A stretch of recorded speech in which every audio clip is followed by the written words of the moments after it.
1 मे 2024 नंतर एकनाथ शिंदे मुख्यमंत्री नसतील। कल्याणमधील जाहीर सभेत संजय राऊतांची भविष्यवाणी। गद्दारांना गाडून सूड घ्या, शिवसैनिकांना आवाहन।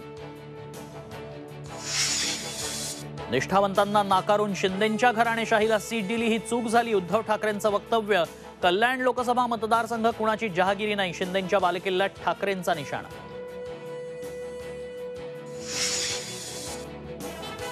गद्दारांची घराणेशाही मोदींना चालते का? उद्धव ठाकरेंचा पंतप्रधान मोदींना सवाल। डॉक्टरचा मुलगा डॉक्टर, व्यापाऱ्याचा व्यापारी, मग राजकारणातच घराणेशाही कशी झाली? पवारांची भूमिका। नाराज मिलिंद देवरा भाजप आणि शिंदे गटाच्या संपर्कात असल्याची सूत्रांची माहिती। देवरा नाराज नसल्याचा वडेट्टीवारांचा दावा। मुंबईत 3 कोटी मराठा बांधव येणार की 3 लाख? पाहूया। भुजबळांनी जरांगेंना डिवचलं तर बीडमध्ये भुजबळांना काळे झेंडे दाखवणाऱ्या आंदोलकांची धरपकड। 51 कोटींच्या कर्ज वसुलीसाठी समीर भुजबळ आणि पंकज भुजबळ यांना नाशिक जिल्हा बँकेची नोटीस। गिरणा साखर कारखान्यासाठी घेतलेलं कर्ज थकल्यानं कारवाई।